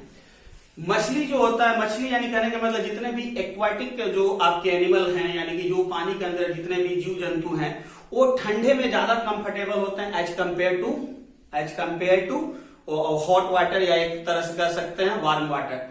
यानी कि मछली को अगर आप ठंडे पानी में रखेंगे तो ज्यादा सुरक्षित है, ज्यादा दिन जीवित रहेगी, या अगर गर्म पानी में रख देंगे तो कम जीवित रहेंगे। पूछो ऐसा क्यों? क्योंकि देखो जरा ध्यान से समझो, अगर टेम्परेचर को बढ़ाया तो KH बढ़ा, टेम्परेचर को बढ़ाया तो क्या बढ़ गया? KH, और KH को बढ़ाया तो क्या घट जाएगा? सॉल्युबिलिटी। बात समझ में आया? और जितने भी एक्वेटिक एनिमल हैं वो ऑक्सीजन कहां से लेते हैं? वाटर से। कौन से वाटर से? तो एटमॉस्फेरिक जो ऑक्सीजन है वो वाटर में घुलता है, कुछ एक्सटेंट में क्या होता है? घुलता है, ठीक है। अब उस ऑक्सीजन से एक्वेटिक एनिमल जो होगा अपना सांस वगैरह लेते हैं, लेकिन जब तू टेम्परेचर बढ़ाएगा तो ऑक्सीजन वाटर में कम घुलेगा, और ऑक्सीजन अगर वाटर में कम घुलेगा तो उनको ऑक्सीजन कम मिलेगा, यानी उनको क्या होगा? परेशानी होगा। इसलिए जितने भी हमारे एक्वेटिक एनिमल हैं वो ठंडे पानी में ज्यादा कंफर्टेबल हैं और वार्म वाटर में कम कंफर्टेबल है। चलो ठीक है, क्लियर हो गया होगा ये बात। हाँ जी, चलिए तो अब हम लोग स्टार्ट करने वाला है न्यूमेरिकल, और पूरे 3-4 न्यूमेरिकल हम आपको बताएंगे इस टॉपिक से। और वीडियो को प्लीज लास्ट तक वॉच कीजिए। अगर आप एक दिन में नहीं देख पाते हैं तो इसको 2 दिन में देखिए। चलिए, आपके सामने एक क्वेश्चन है, इसको पॉज करेंगे और पॉज करके खुद से ट्राई करेंगे ईमानदारी से, ठीक है ना? क्योंकि बहुत मेहनत करके सिखा रहे हैं, तो आप ईमानदारी से जो जिम्मेदारी बनता है इसको ट्राई करें। चलिए ठीक है, आपने ट्राई कर लिया, ये समझाते हैं। KH फॉर CO2 गैस के लिए KH दे रखा है 1.67 इंटू 10⁸ पास्कल। आगे कह रहा है कि calculate the mass of CO2 dissolve in 500 millilitre water, यानी कि CO2 गैस को कितना डिजॉल्व किया गया है 500 मिलीलीटर वाटर में, ये आपसे पूछा जा रहा है। यानी कि वाटर है और वाटर के अंदर किसको डाला गया है? CO2। अब CO2 का मास क्या होगा आपको पता करना है, और वाटर कितना है? 500 मिलीलीटर। आगे कर रहा है कि CO2 सोडा के लिए एट 2.5 ATM, जो CO2 डाला गया उसके अंदर कितना प्रेशर लगा रहा है? 2.5, यानी पार्शियल प्रेशर CO2 है 2.5 ATM। और कोई डाटा है? नहीं है, और कोई डाटा नहीं है। चलिए ठीक है, तो आपको KH पता है, पार्शियल प्रेशर पता है, यानी कि हेनरी लॉ का फॉर्मूला आप आसानी से यूज कर सकते हैं। तो यहां से पार्शियल प्रेशर इक्वल टू क्या सिखाया गया है? KH into mole fraction. अब जरा सोचिएगा ध्यान से, जब भी मास या मोल पूछा जाए गैस का, जब भी मास या मोल पूछा जाए गैस का, तो ध्यान रखना बच्चों, हमेशा हेनरी लॉ में तुम मोल फ्रैक्शन निकालने की कोशिश करना बेटा। किसका कोशिश करेगा? मोल फ्रैक्शन का। 99% क्वेश्चन में यही होगा, मास पूछेगा नहीं तो मोल पूछेगा। तो यहां जो होगा, मोल फ्रैक्शन को फॉर्मूला में चेंज करके मत करना, नहीं तो बहुत ज्यादा कॉम्प्लिकेटेड हो जाएगा। पहले सिंपल यहां से मोल फ्रैक्शन निकालने की कोशिश करना, ये एक ट्रिक है क्वेश्चन बनाने का। तो यहां से अगर हम मोल फ्रैक्शन निकालें CO2 का, तो क्या बन जाएगा? Pressure of CO2 upon KH। चलो ठीक है, अब इसके बाद तो मोल फ्रैक्शन ऑफ CO2 हम निकालने का कोशिश कर रहे हैं। तो प्रेशर कितना दे रखा है? 2.5, ठीक है, ATM में है, अपॉन KH देखो कितना दे रखा है, तो 1.67 इंटू 10⁸ पास्कल। अब देखो हो गया यहाँ पे झमेला, ऊपर ATM में है, नीचे पास्कल में है, तो दोनों के यूनिट क्या कर दो? सेम। अब नीचे पास्कल में तो ऊपर भी पास्कल कर दो, या नीचे ATM कर दो। चलो इसको पास्कल में कर देते हैं। 1 ATM इक्वल टू होता है 1.013 इंटू 10⁵ पास्कल। अब देखो पास्कल पास्कल क्या हो गया? कैंसिल। अब मोल फ्रैक्शन CO2 देखो कितना मिल रहा है, तो अगर तुम ध्यान से देखो तो ये 2.5 है और 1.03, ये करीब करीब ज्यादा से ज्यादा 3 के आसपास होगा, और ये 1.67, मतलब कि 3/1.67 है, यानी कि ये वैल्यू जो होगा 2 बार में नहीं कटेगा, उससे थोड़ा कम कटेगा, एक अप्रोक्स वैल्यू ले रहा है। तो मान लेते हैं कि लगभग जो होगा 1.70 हो गया, मान लेते हैं कट कर।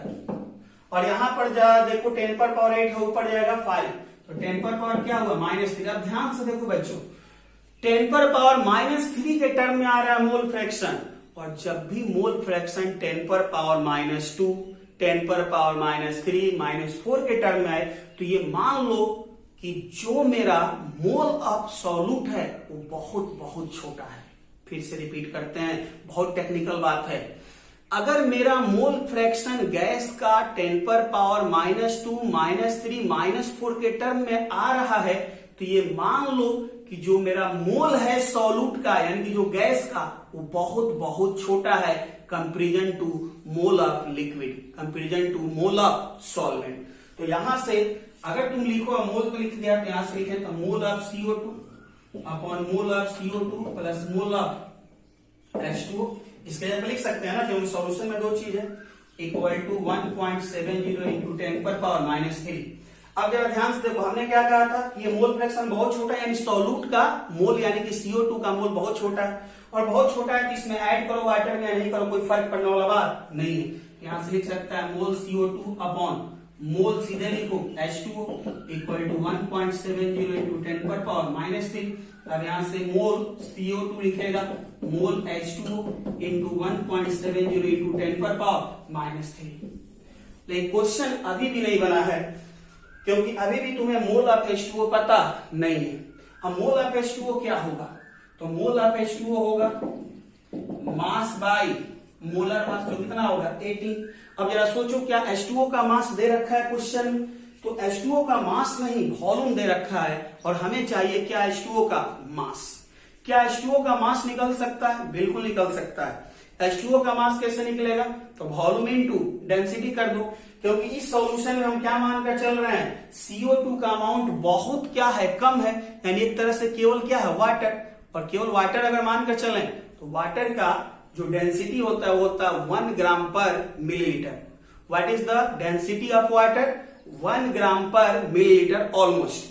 तो 1 ग्राम पर मिलीलीटर होता है, तो वॉल्यूम पता है कितना 500 मिलीलीटर, और 1 ग्राम से गुना कर दो, 1 ग्राम पर मिलीलीटर से कट कर कितना होगा 500 ग्राम। तो यहां से मोल ऑफ H2O हो जाएगा 500 अपॉन 18, ठीक है, ये निकल गया मोल ऑफ H2O। अब यहां से निकाल लो मोल ऑफ CO2, तो मोल ऑफ H2O निकल गया है 500 अपॉन 18 इंटू ये वैल्यू 1.70 इंटू 10 पर पावर -3। लेकिन बच्चों मोल नहीं पूछा, अगर मोल पूछता CO2 का तो आंसर नहीं हो जाता, तो हमसे मास पूछा। तो जानते हो ना मोल इक्वल टू क्या फॉर्मूला होता है, मास बाय मोलर मास। किसी के लिए भी अभी सामने भी लिखे थे, मोल इक्वल टू क्या, मास बाय मोलर मास। तो यहां से मास ऑफ CO2 क्या हो जाएगा, बोलो, मोल ऑफ CO2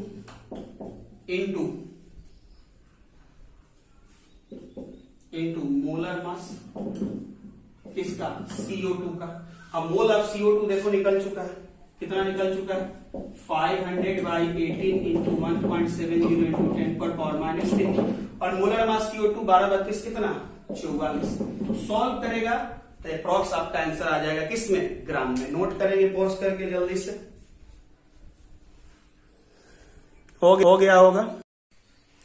चलिए एक बार फिर से आपके सामने बोर्ड पे क्वेश्चन मिल चुका है, इस क्वेश्चन को आप ट्राई करेंगे जल्दी से। अरे वो बेटा बैठे मत रहा, ट्राई कर जल्दी से। हाँ देख रहे हैं, हम सब यही से देख रहे हैं। चलो ठीक है, हो गया ट्राई, और समझाते हैं। क्वेश्चन कह रहा है कि H2S टॉक्सिक गैस, कोई एक जो टॉक्सिक गैस है H2O, जिसका स्मेल क्या है, सड़े हुए अंडे की तरह हुआ, सड़े हुए अंडा। चलो ठीक है, is used for qualitative analysis, मतलब कोई एनालिसिस में यूज होता है। कह रहा है कि अब यहां से पकड़ो बात को, यहां से पकड़ो, बिल्कुल सही पकड़े हैं जिनका बन गया है।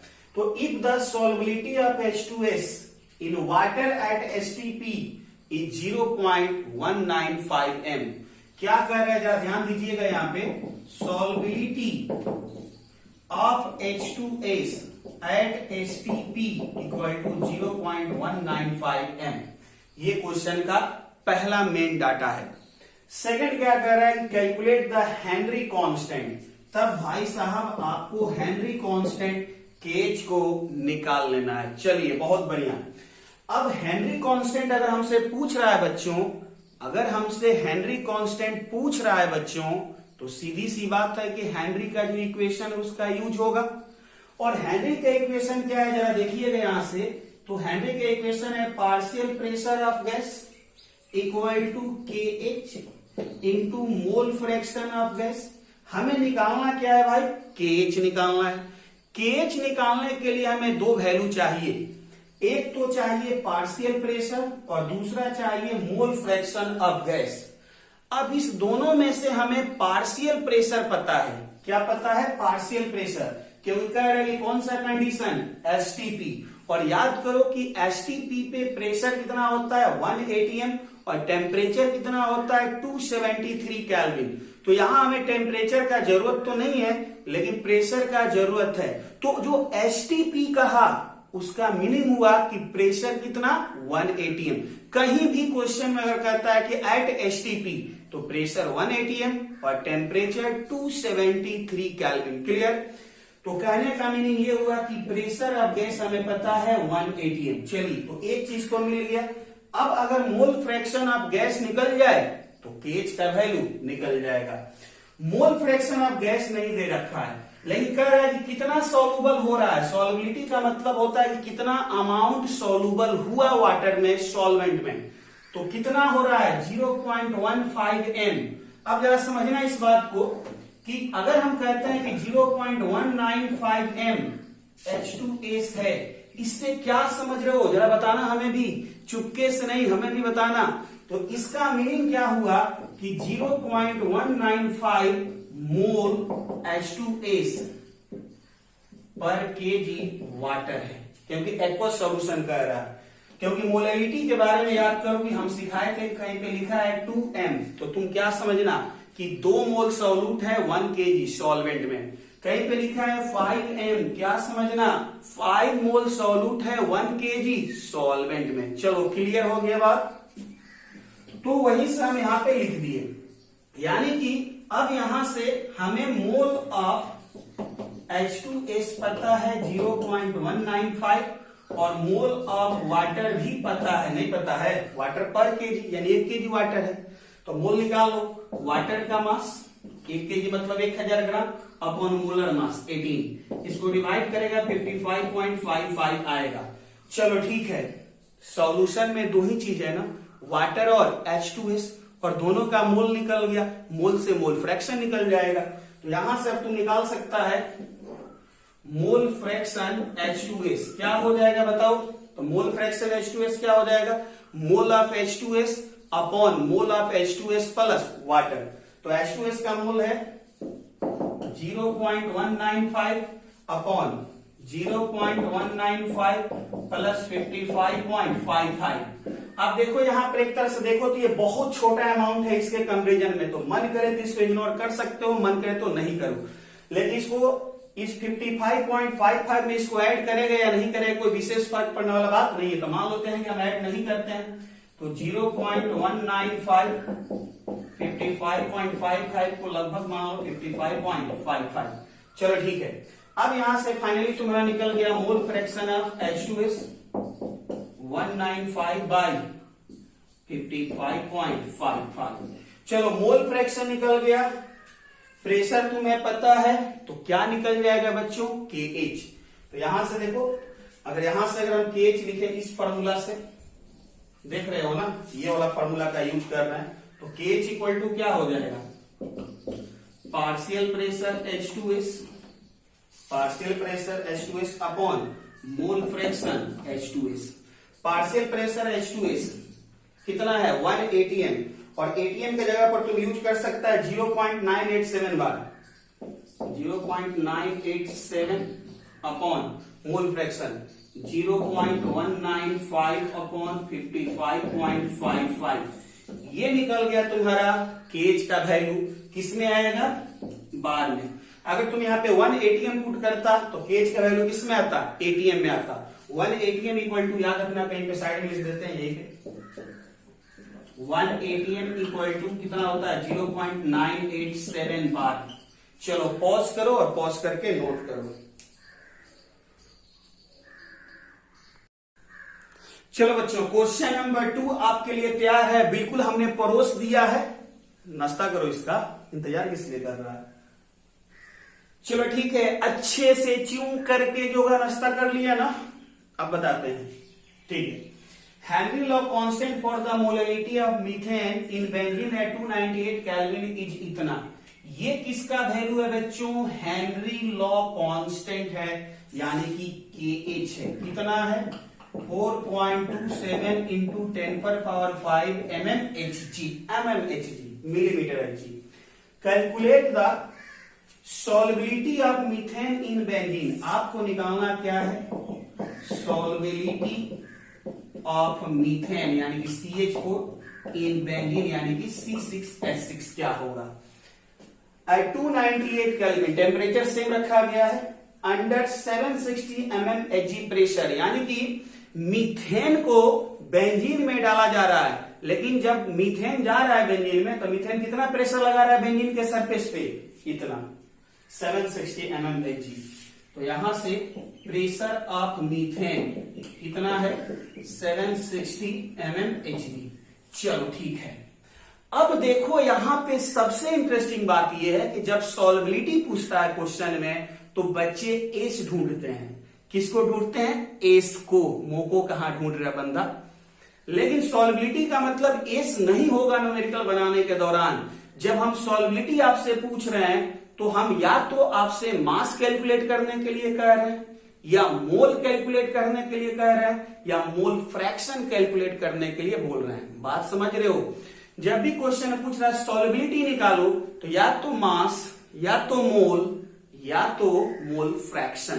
क्लियर हो गया बात? फिलहाल चलो देखते हैं KH दिया है और प्रेशर दिया है, और कुछ नहीं समझ में आ रहा है तो इतना तो हमें जरूर समझ में आ रहा है कि KH का क्या यूज होगा? तो हेनरी इक्वेशन यूज होगा।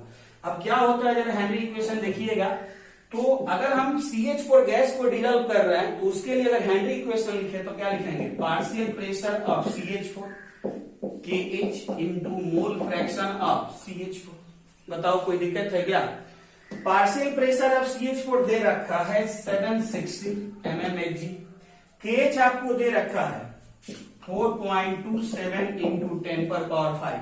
ये भी mm में, ये भी mm में, तो यूनिट का कोई झमेला नहीं है।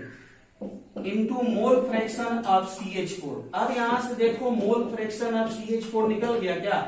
760 अपॉन 4.27 इंटू 10⁵। ये जो निकला मेरे लिए, ये क्या निकला? मोल फ्रैक्शन ऑफ CH4, यानी कितना मोल फ्रैक्शन डिजॉल्व हुआ बेंजीन में वो निकल गया। मतलब यही तो सॉल्युबिलिटी है। Solubility in terms of mole fraction, in terms of mass, या इन टर्म्स ऑफ मोल हो सकता है। नोट करेंगे जल्दी से। चलिए, हमने आपके सामने एक और क्वेश्चन रख दिया है, बस आइए और आप ही का इंतजार था, बनाइए। आप सभी से कह रहे हैं, जो जो मुझे देख पा रहे हैं, जो मुझे सुन पा रहे हैं, आप देखें या नहीं, लेकिन हम सबको देख रहे हैं कौन क्या कर रहा है। चलो इसको ट्राई करो जल्दी से। चलो बिल्कुल बोर नहीं होना है, सो मत जाना न्यूमेरिकल बनाते बनाते, ठीक है ना? बहुत मेहनत करके एक एक न्यूमेरिकल आपको सिखा रहे हैं, तो इसको बनाना है जल्दी से। चलो हो गया, ठीक है। कह रहा है कि the partial pressure of ethane over saturated solution containing इतना gram is 1 bar. Partial pressure of ethane, ethane का पार्शियल प्रेशर है 1 बार जब सॉल्यूशन में कितना डाला जा रहा है? इथेन इतना ग्राम। समझ रहे हो बात? इतना ग्राम जब इथेन है तब वो पार्शियल प्रेशर कितना लगा रहा है? 1 बार। देखो कितना है? 1 बार। यानी कि पहला अगर हम मान लें कि M1 इक्वल टू है 6.56 इंटू 10⁻⁻² ग्राम, तो प्रेशर जो है वो है 1 बार। फिर आगे कह रहा है कि इफ द सॉल्यूशन कंटेन्स इतना ग्राम इथेन, अगर सॉल्यूशन इतना ग्राम है, मतलब सॉल्यूशन में इतना ग्राम इथेन अगर प्रेजेंट है, तब बताओ कितना प्रेशर लगाएगा। तो आपसे पूछ रहा है कि अगर इथेन 5 इंटू 10⁻⁻² ग्राम है सॉल्यूशन में, तो उस समय वो कितना प्रेशर लगा रहा होगा। क्योंकि कोई भी गैस, क्योंकि इथेन क्या है? गैस है ना। कोई भी गैस जब आप डालेंगे सॉल्यूशन में तो जितना डिजॉल्व होगा वो किसके ऊपर डिपेंड करेगा कि लिक्विड सरफेस को कितना क्या लगा रहा है? प्रेशर लगा रहा है। तो सीधी सी बात है, जब इतना ग्राम डिजॉल्व हो रहा था तो लिक्विड सरफेस पे इतना प्रेशर लगा रहा है, तो इतना ग्राम डिजॉल्व होने के लिए कितना ग्राम प्रेशर लगाना पड़ेगा। अब याद कीजिए हमने क्या शुरू किया था? कि जो सॉल्बिलिटी होता है वो डायरेक्टली प्रोपोर्शनल होता है किसके, प्रेशर के, और इसी को हेनरी ने चेंज कर दिया था कि प्रेशर डायरेक्टली प्रोपोर्शनल सॉल्बिलिटी यानी मोल फ्रैक्शन। क्लियर हुआ बात। लेकिन पुराना चीज को अगर याद करें तो हम यही कहते हैं कि सॉल्बिलिटी डायरेक्टली प्रोपोर्शनल होता है किसके बच्चों, पार्शियल प्रेशर के। और सॉल्बिलिटी का मीनिंग क्या क्या हो सकता है, मास हो सकता है, मोल हो सकता है, मोल फ्रैक्शन हो सकता है। फिलहाल यहां मास दिया है तो हम सीधे लिख सकते हैं m इक्वल टू के इंटू पी। और अगर आप वीडियो को पीछे जाकर देखेंगे, फिर से अपना नोट बनाए हैं उसमें देखेंगे तो हम आपको ये इक्वेशन बताएंगे। चलिए, तो फर्स्ट में मास कितना है देख सकते हैं 6.56 इंटू 10 पर पावर माइनस 2 के। प्रेशर कितना है 1। एक इक्वेशन ये हो गया। सेकंड में देखिएगा, सेकंड में मास कितना है 5 इंटू 10 पर पावर माइनस 2 के इंटू प्रेशर आपको निकालना है P2। ये हो गया इक्वेशन नंबर 2। कोई दिक्कत तो नहीं है। अब फर्स्ट बाय सेकंड करो, अब यहां से फर्स्ट बाय सेकंड कर लो। फर्स्ट बाय सेकंड करेगा तो 6.56 अपॉन 5, क्योंकि ये दोनों टर्म क्या हो जाएगा कैंसिल, के क्या हो जाएगा कैंसिल, तो 1 बाई क्या हो गया P2। अब यहां से P2 निकल जाएगा, जो भी आएगा P2 तुम्हारा क्या होगा यहां से आंसर होगा। चलो क्लियर हुआ, पॉज करो नोट करो। चलो हो गया क्वेश्चन, ये पॉज करो नोट करो, देख लो जल्दी से, ट्राई करो खुद से। थकना नहीं है, रुकना नहीं है, तब तक चलते रहना है जब तक समझ में नहीं आ जाए। ठीक है, चलो ठीक है, कोशिश कर लिया। कह रहे कि द सॉल्बिलिटी प्रोडक्ट ऑफ CuSE जितना, सॉल्बिलिटी प्रोडक्ट याद है कहीं पे पढ़े हैं आप, तो सॉल्बिलिटी प्रोडक्ट हम पढ़े थे आयनिक इक्विलिब्रियम का लास्ट टॉपिक 11th में। ठीक है, और अगर आपको याद हो तो सॉल्बिलिटी प्रोडक्ट को हम KSP से डिनोट करते थे 6 इंटू 10 पर पावर माइनस 16 है। ये है सॉल्बिलिटी प्रोडक्ट। आगे कुछ पूछ रहा है calculate the maximum molarity of CuS in aqueous solution. CuS का मैक्सिमम मोलरिटी क्या होता है? अच्छा, मोलरिटी क्या होता है बच्चों? तो मोलरिटी होता है मोल बाई वॉल्यूम, किसमें, लीटर में। और अगर तुम याद करो सॉल्बिलिटी का डिफिनेशन, वहां भी कुछ इसी तरह से आया था। हम कहे थे ना कि जो सॉल्बिलिटी है वो ग्राम पर लीटर हो सकता है, या जो सॉल्बिलिटी है वो मोल क्या हो सकता है, पर लीटर हो सकता है। यानी कि सॉल्बिलिटी अगर मैक्सिमम है तो मोलरिटी भी मैक्सिमम होगा। बात समझ में आ गया? चलिए, तो अगर आपसे कह रहे कि सॉल्बिलिटी प्रोडक्ट जो होगा क्या होगा, सॉरी सॉल्बिलिटी प्रोडक्ट है इतना, तो calculate the maximum molarity of CuS। तो मैक्सिमम मोलरिटी का मतलब क्या होगा कि सॉल्बिलिटी मैक्सिमम तो मोलरिटी मैक्सिमम, तो बात खत्म। तो यहां से तुम लिख सकते हो कि सॉल्बिलिटी मैक्सिमम देन मोलरिटी मैक्सिमम। चलो ठीक है, अब जरा ध्यान से देखो किसके लिए पूछ रहा है, CuS के लिए पूछ रहा है। तो CuS को अगर तोड़े इस तरह से बनाते थे हम, याद करेंगे थोड़ा। और इसके लिए अगर KSP लिखे बच्चों तो लिखने के लिए बहुत सारा बड़े बड़े KSP हम लोग लिख कर छोड़ दिए, ये तो बहुत हलवा है। तो KSP के लिए हम लोग लिखे थे ये 1 मोल है तो S, ये भी 1 मोल है तो S, तो KSP equal to S square, तो S equal to under root KSP। यही मिला ना सॉल्बिलिटी का मैक्सिमम वैल्यू, और जो सॉल्बिलिटी मैक्सिमम है तो मतलब मोलरिटी मैक्सिमम है। तो यहां से सॉल्बिलिटी अंडर रूट कितना देख सकते हैं 6 into 10 to the power minus 16, यानी S इक्वल टू 6 इंटू 10 पर पावर माइनस 8 मोल पर लीटर। चलिए, ये हो गया सॉल्बिलिटी मैक्सिमम, और ठीक यही हो गया मोलरिटी मैक्सिमम। चलिए, आई होप आप क्लियर हो गए होंगे। चलिए, वीडियो फिर से एक बार ना करते हुए भी लंबा हो गया है, ठीक है, क्योंकि हमको लग रहा है करीब करीब 1 घंटा से ज्यादा हो गया होगा। तो एक और क्वेश्चन इस पे बचा हुआ है, IIT में पूछा गया था, बड़ा ही अच्छा सा क्वेश्चन है, लेकिन अब हम उसको अगले वीडियो में डालेंगे। ठीक है, फिलहाल हम इसका एप्लीकेशन आपको समझा देते हैं कि हेनरी लॉ का क्या क्या एप्लीकेशन होता है। फिलहाल नोट कर लेंगे इसको। चलिए, ये आप देख पा रहे हैं, हमको याद है अभी बहुत सारे लोगों के इसमें डाउट था, हम सोचे फिर से बता दें। ये पिछले क्लास में लास्ट एक क्वेश्चन था, शायद डिप्रेशन इन फ्रीजिंग पॉइंट या ऑस्मोटिक प्रेशर से रिलेटेड था। इस क्वेश्चन में हम I का वैल्यू 3 निकाले थे, क्योंकि हमको अगर कुछ नहीं पता चल रहा था तो सारा जो गिवन डाटा था उससे आई का वैल्यू बड़ा आसानी से क्या निकल चुका था, 3 निकल चुका था। अब क्वेश्चन में हमसे ये पूछा गया था बच्चों, क्वेश्चन में हमसे ये पूछा गया था कि ये जो आपका कंपाउंड है, इस कंपाउंड के बिगर ब्रैकेट के अंदर कितने कोलरीन रहेंगे, इस कंपाउंड के बिगर ब्रैकेट के अंदर कितने कोलरीन रहेंगे। तो पहले तो ये सोचो कि ये पूरा ओवरऑल अंदर और बाहर मिलाकर कितना कोलरीन होगा।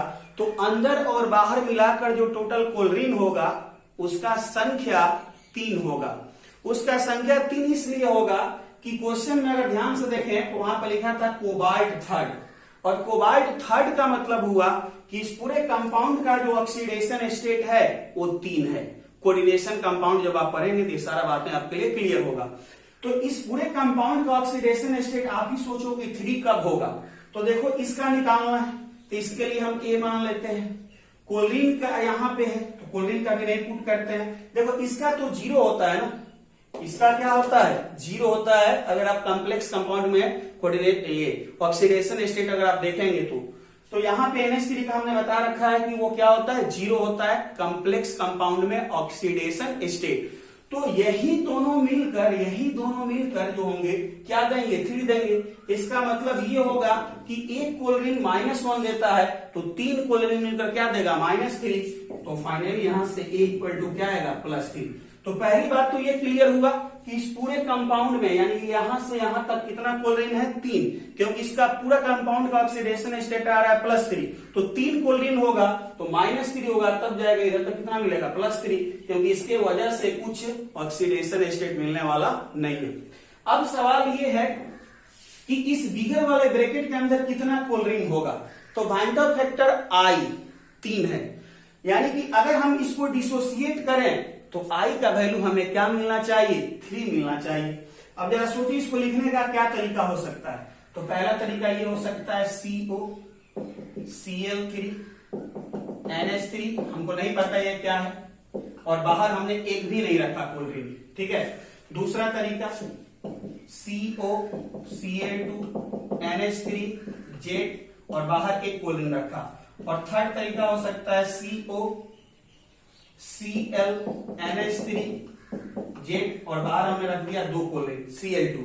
अब यही 3 तरीका है कि पहली बार जो होगा तीनों कोलरीन अंदर हुआ, दूसरा बार 2 कोलरीन अंदर 1 बाहर, तीसरा बार 1 बाहर और 2 मतलब 1 अंदर और 2 बाहर। अब इसको तोड़ो, क्या यहाँ पे डिसोसिएशन होगा, नहीं। तो कॉम्प्लेक्स कंपाउंड में डिसोसिएशन जो होता है इसके अंदर नहीं होगा, बिगर ब्रैकेट के अंदर नहीं होगा, बिगर ब्रैकेट और उसके बाहर से होता है। तो बाहर तो कुछ है ही नहीं, मतलब यहाँ पर डिसोसिएशन ही नहीं होगा। तो आई का वैल्यू कितना मिल गया, 1। दूसरा यहाँ पर जरा ध्यान से देखो, हाँ ये टूट सकता है। देखो ये जो होगा बिगर ब्रैकेट एक पार्ट और ये एक पार्ट, तो कोलरीन के ऊपर पढ़ाया तुम देखा होगा कि माइनस आता है, इसके ऊपर क्या आएगा, प्लस। तो ये 1 मोल और ये 1 मोल, यानी कि आई का वैल्यू कितना मिला, 2 मिला। अब इसमें देखो जरा ध्यान से, इसमें अगर तुम ध्यान से देखेगा तो देखो यहाँ पे कोलरीन पे माइनस आएगा, यहाँ पर क्या आएगा, प्लस। लेकिन ये कितना मोल है, 2 मोल, और ये कितना मोल है, 1 मोल, यानी आई का वैल्यू कितना मिला, 3। बात समझ रहे हो।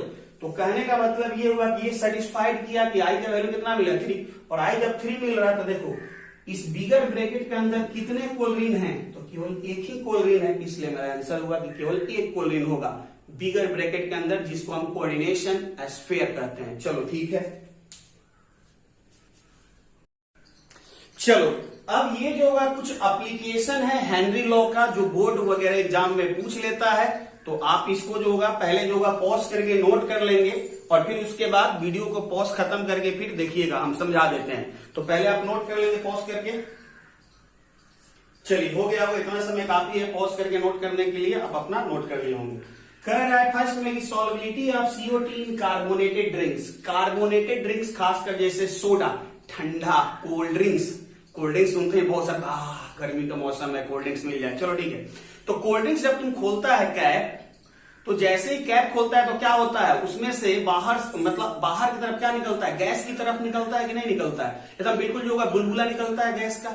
वो गैस जो होता है वो CO2 होता है। अब तुम सोचेगा कि नॉर्मल अगर वाटर बोतल है और नॉर्मल वाटर बोतल को अगर हम ओपन करते हैं तो फिर वहां से कोई बुलबुला या कोई गैस नहीं निकलता है, लेकिन जैसे कोल्ड ड्रिंक्स बोतल को तुम ओपन करता है तो वहां से बहुत सारा गैस का बिल्कुल जो है बुलबुला निकलता है। ऐसा क्यों होता है? तो बात दरअसल ये है कि जो आपका कोल्ड ड्रिंक्स बोतल है, चलो ये तो लिख लिया होगा ना, मिटा दो, चलो ठीक है, जो आपका कोल्ड ड्रिंक्स बोतल है, चलो ठीक है यहाँ पे बना देते हैं कोल्ड ड्रिंक्स बोतल। देखना मेरा डायग्राम तो हमेशा बहुत ही खराब होता है। फिलहाल जो होगा मान लेते हैं कि ये कोल्ड ड्रिंक्स बोतल है। जैसे तू कैप को ओपन किया तो यहां से बहुत सारा गैस निकलने लगता है। गैस निकलने का कारण ये है कि इसके अंदर जो था CO2 को डाला गया था। इसके अंदर किसको डाला गया था? CO2 को कंप्रेस करके, क्योंकि किसी भी गैस को लिक्विड में अगर सोल्यूबल करना है तो उसके लिए क्या करना पड़ता है? कंप्रेस करना पड़ता है, प्रेशर को बढ़ाना पड़ता है। अब जैसे ही तुमने कैप को ओपन किया, जैसे ही कैप ओपन हुआ तो अब जो इसका प्रेशर है वो किसके बराबर हो गया? एटमॉस्फेरिक प्रेशर के बराबर।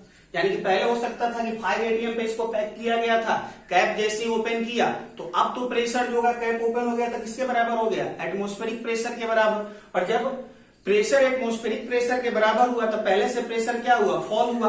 और प्रेशर जब फॉल हुआ तो सॉल्युबिलिटी क्या हुआ? डिक्रीज हुआ। यानी पहले जितना CO2 घुला था उतना नहीं घुलेगा, तो क्या होगा? कुछ CO2 भाग जाएगा, और वहीं जब भागेगा तो बुलबुल बुलबुल तुमको बुलबुला की तरह दिखाई देता है, गैस की तरह दिखाई देता है। चलो ठीक है, ये पहला चीज क्लियर हो गया। दूसरा यहाँ पे डीप सी डाइविंग, समुद्री जो गोताखोर होते हैं जब वो समुद्र के अंदर जाते हैं तो सोचो कि जितना तुम अंदर जाएगा प्रेशर क्या होगा? बढ़ेगा कि घटेगा? क्या होगा? प्रेशर घटते जाएगा। अब प्रेशर जब घटते जाएगा, उल्टा बोल दिए, जितना तुम नीचे की तरफ जाएगा तो प्रेशर क्या होगा? बढ़ते जाएगा। क्योंकि प्रेशर अगर तुम देखेगा लिक्विड में तो ये होता है ρGH, समझ लो बात। तो जितना नीचे की तरफ जाएगा समुद्र में प्रेशर बढ़ते जाएगा, और अगर प्रेशर बढ़ रहा है बच्चों तो सॉल्युबिलिटी बढ़ते जाएगा। तो नॉर्मल अगर हम मान लेते हैं एयर का सिलेंडर ले लेते हैं तो उसमें ऑक्सीजन भी है, नाइट्रोजन भी है। अब जितना हम नीचे की तरफ जा रहे हैं सॉल्युबिलिटी बढ़ रहा है, तो ऑक्सीजन तो घुल ही रहा है, साथ ही साथ नाइट्रोजन भी बहुत ज्यादा घुलने लगेगा हमारे ब्लड में, हमारे जो वेन है उसके अंदर। और जैसे ही हम आएंगे कहां पर? सरफेस के ऊपर, तो अब नीचे गए थे तो प्रेशर बढ़ा हुआ था, नाइट्रोजन का सॉल्युबिलिटी ज्यादा था, लेकिन जैसे हम सरफेस के ऊपर आएंगे अब प्रेशर तो कम हुआ, और प्रेशर कम हुआ मतलब सॉल्युबिलिटी कम हुआ, और सॉल्युबिलिटी कम हुआ तो यहां से जो नाइट्रोजन जो घुला हुआ था हमारे बॉडी के अंदर, हमारे ब्लड के अंदर, वो क्या होगा? बुलबुला बनकर क्या होगा? कहीं कहीं से निकलने लगेगा, कहीं कहीं से लीकेज होने लगेगा। यानी हो सकता है कि नाक से ब्लड निकलने लगे, यहां पर जो होगा मेरा कैपिलरी जो होगा, जो वैन है वो क्या होने लगे? डिस्ट्रॉय होने लगे। तो इसलिए जब सी डाइवर जब नीचे जाता है तो नाइट्रोजन और ऑक्सीजन के मिक्सचर के जगह पर हीलियम और ऑक्सीजन का मिक्सचर ले जाता है, क्योंकि हीलियम का सॉल्युबिलिटी बहुत कम होता है हाई प्रेशर पर भी। चलो ठीक है, ये था सेकेंड टर्म। एक पॉइंट और यहां पे है कि मान लो कि तुम हाई एल्टीट्यूड पे चला गया, बहुत ऊपर चला गया। जब बहुत ऊपर चला गया तो जैसे जैसे तू ऊपर की तरफ जा रहा है तो प्रेशर घट रहा है, और जैसे जैसे ऊपर की तरफ जा रहा है प्रेशर घट रहा है। प्रेशर घट रहा है मतलब सॉल्युबिलिटी घट रहा है, और सॉल्युबिलिटी घट रहा है मतलब ऑक्सीजन का सॉल्युबिलिटी हमारे ब्लड में घट रहा है। और जब ऑक्सीजन का सॉल्युबिलिटी हमारे ब्लड में घटने लगता है तो वहां पर एक मेंटल डिजीज हो जाता है, एक कंफ्यूजन टाइप का बीमारी होने लगता है। आपको पता नहीं चलेगा कि हम पूरब जा रहे हैं कि पश्चिम जा रहे हैं, समझ रहे हैं बात। तो ये 3-4 एप्लीकेशन था, ठीक है। चलिए अब इसके बाद हमारे पास एक और लास्ट वीडियो होगा, और उस वीडियो में हम लोग पढ़ने वाले हैं एजियोट्रॉपिक मिक्सचर और एक और हेनरी लॉ का न्यूमेरिकल। तो पढ़ाई करते रहिए, ऑल द बेस्ट।